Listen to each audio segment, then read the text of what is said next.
We're playing to a different generation. I'm not marketing and selling wine to my parents anymore because they don't drink that much.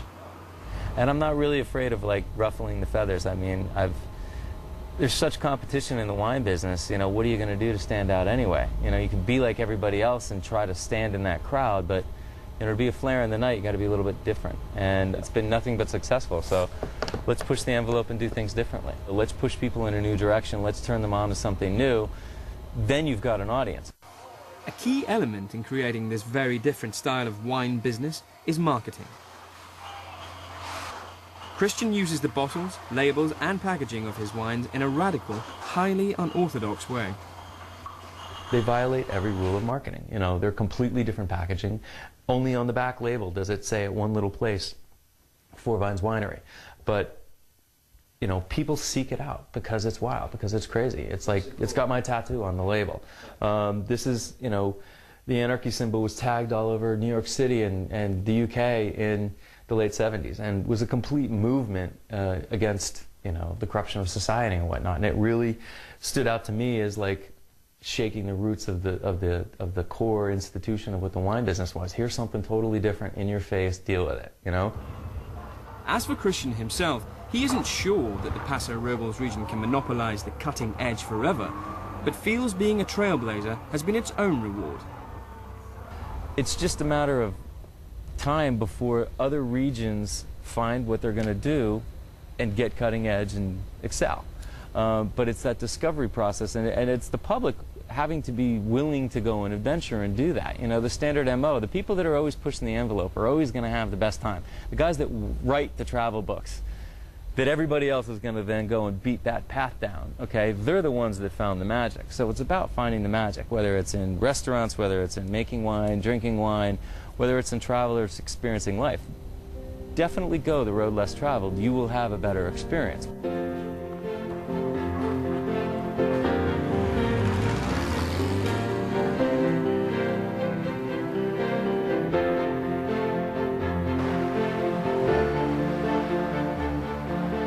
This is the central coast of California.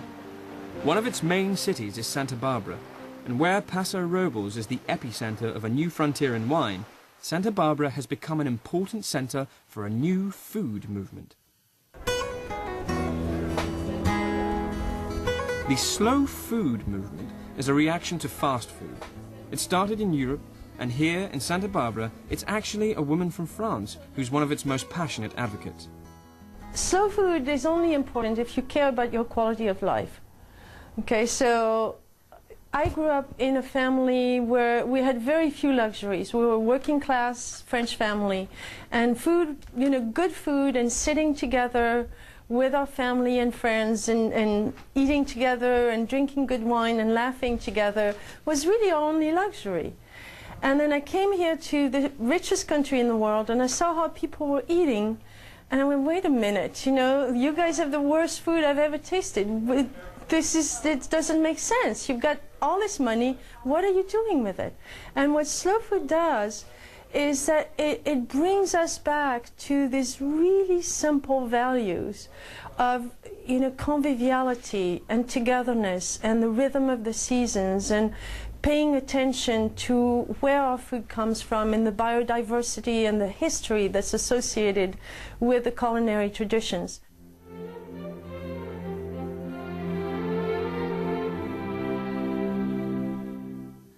Laurence doesn't just talk the talk about slow food. In a quintessentially Californian enterprise, she has started a business called Market Forays. For $135 per person, she teaches customers how to shop for good food, and then how to prepare and eat it. We start at 8 o'clock at the harbor, and we go and see what fresh seafood is available. And, you know, go and bring breakfast to the fishermen. Hey, Sam, did you want one? Thank you, Ross. And what I'll is it share today? one more. You kids can split one. Thank you very much. Always look forward to coming around with your basket. Yeah, always goodies. They're in not there. heavy like Winchell's. No, no. This is French pastries. These are really nice. Like 12 sharks, spider crabs, and there's an octopus in here. I'm always amazed at how much has been forgotten in a couple of generations. Year-round fisheries, so they're available throughout the year, and I think they're better than Dungeness. Really sweet meat. And today we're just going to steam the claws and then chill them and have them with a little lime chipotle crema on the side. It'll be delicious. After the harbour, Laurence takes her pupils off to the local farmers market.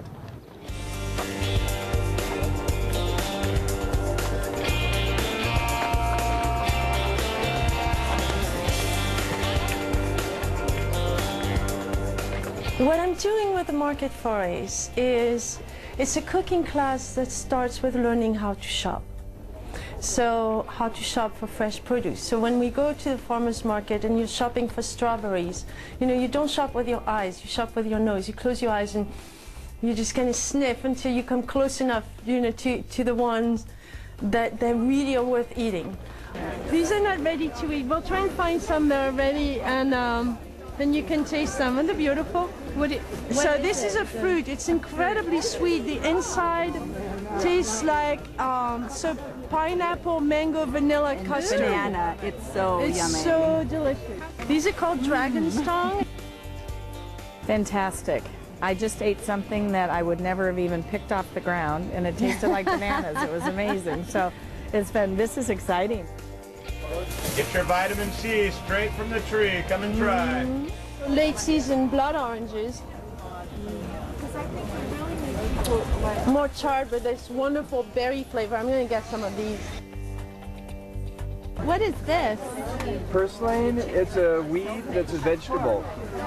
So it's teaching people how to cook with the seasons, how to recognize quality, and then how to play with ingredients. It's a form of cooking that is not technically demanding, but that requires that you always ask for the topmost quality in ingredients. We make a little stop at a chocolate shop just to gather some strength before we go and cook. We have some with alcohol, some plain truffles. One of the big sellers is the caramel with sea salt on it. With salt on it?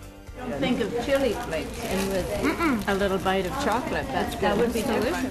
And then we also go to a little cheese shop that has some wonderful artisan cheeses. How are you? Here's my favorite shop. They opened about 3 years ago. It was the best thing to happen in Santa Barbara for a long time. Who's for trying a cheese washed in beer? Yeah? Oh, yes. Venture beyond Monterey Jack and Brie. Try something new. It's really that spirit of discovery. I think you see a new food, you go, you know, let's try it. Whereas a lot of Americans see a new food and they go, ooh. And so I'm trying to get people to come across that divide from being afraid of new foods to being excited by new foods. My cooking world's going to the next level, which I love. I love that. And so now we're all ready. We've got all our ingredients. We're going to go to the kitchen and roll up our sleeves and start cooking.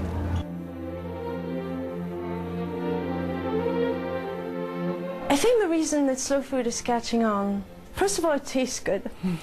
And I think we can't underestimate the power of that, you know, is that we are sensuous beings. And if you sit at the table and the food tastes good, you're going to want to discover more about it. People have missed real food, especially in the United States. We went to this model of food as strictly utilitarian, you know, as feed the machine.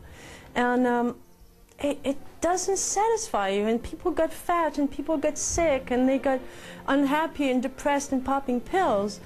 And then all of a sudden, what is the scientific research showing us is that the answer is right there at the farmer's market. How long did you steam them? You just want to cook them until they lose that translucence. Let's see how our crab claws are doing. So you can see their color is changing, becoming a lot brighter. I've learned a lot so far today. I think I'm going to make more of an effort in using the local markets by my house. I guess, you need water for this. Food is culture. We live at a time where community has largely become virtual. I mean, people meet on the internet, they chat on cell phones, and they hardly spend any time together. And what I'm doing is bringing it back to earth. The oranges was a neat. I've never made anything with rose geranium before, so I'm definitely going to try that as well. I've learned a lot about how to do things more simple, I think. It makes it feel more doable to me. You're really reviving a way of life.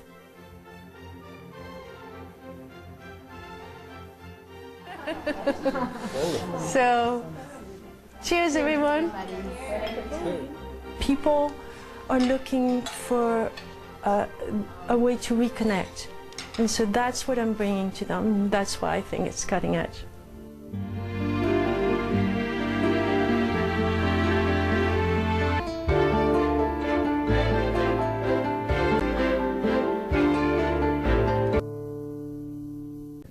Against, you know, the corruption of society and whatnot, and it really stood out to me as like shaking the roots of the core institution of what the wine business was. Here's something totally different, in your face, deal with it, you know? As for Christian himself, he isn't sure that the Paso business is marketing. Christian uses the bottles, labels and packaging of his wines in a radical, highly unorthodox way. They violate every rule of marketing. You know, they're completely different packaging. Only on the back label does it say at one little place, stand in that crowd, but in order to be a flare in the night, you got to be a little bit different. And it's been nothing but successful. So let's push the envelope and do things differently. Let's push people in a new direction. Let's turn them on to something new. Then you've got an audience. A key element in creating this very different style of wine business. Four Vines Winery. But you know, people seek it out because it's wild, because it's crazy. It's like, it's got my tattoo on the label.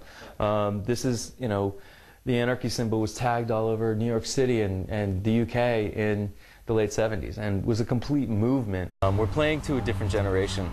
I'm not marketing and selling wine to my parents anymore because they don't drink that much. And I'm not really afraid of like ruffling the feathers. I mean, there's such competition in the wine business, you know, what are you going to do to stand out anyway? You know, you can be like everybody else and try to